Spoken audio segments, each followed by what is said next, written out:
Guys அஸ்ஸலாமு அலைக்கும், welcome to Das kitchen. இன்றைக்கி தாஸ் கிச்சனில் என்ன செய்ய போகிறோன்னா மட்டன் கீமா கிரேவி தான் செய்ய போகிறோம். வாங்க எப்படி செய்கிறது பார்க்கலாம்.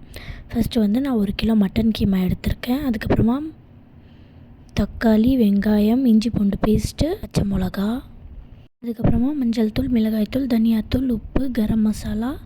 ஸோ இதெல்லாம் எடுத்து இப்போ ஒரு கடாயில் எண்ணெய் போட்டு வெங்காயம் போட்டுக்கலாம்.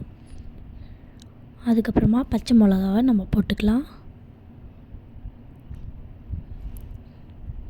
இதெல்லாம் போட்டு நல்லா மிக்ஸ் பண்ணிடலாம். இதில் கோல்டன் ப்ரௌன் ஆகணும், இந்த மாதிரி ஆகணும். ஸோ இப்போ நம்ம தக்காளியை சேர்த்துடலாம் இதுலேயே. இப்போ நல்லா போட்டு இது மிக்ஸ் பண்ணணும்.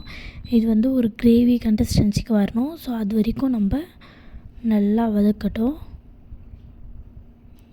இஞ்சி பூண்டு பேஸ்ட்டு கூட நான் இதுலேயே போட்டேன். இப்போ மசாலா நான் எடுத்து வச்சுருந்தேன் இல்லையா, மஞ்சள் தூள், மிளகாய்த்தூள், தனியாத்தூள், உப்பு, கரம் மசாலா, ஸோ ஜீரகத்தூளோட இதெல்லாம் போட்டு நல்லா மிக்ஸ் பண்ணிட்டேன். இந்த மாதிரி ஆகணும். இப்போ கீமாவை போட்டுடலாம். இப்போ இந்த மாதிரி போட்டு நல்லா மிக்ஸ் பண்ணிடலாம். நான் நிறைய பேர் குக்கரில் போடுவாங்க. நான் இதுலேயே போட்டு எனக்கு எவ்வளோ தண்ணி வேணுமோ ஸோ அவ்வளோ வரைக்கும் வேகிற அளவுக்கு நான் தண்ணியை சேர்த்துக்கிட்டேன். கொஞ்சம் நேரத்துக்கு நான் மூடி போட்டு மூடி வச்ச உடனே கொஞ்சம் நேரத்துக்கு வெந்துடும். ஸோ அதுக்கப்புறமா நீங்கள் இறக்கிடுங்க. அவ்வளோதான். லாஸ்ட்டாக கொத்தமல்லி தூவி நீங்கள் இறக்கிடலாம். நான் இறக்கிட்டேன்.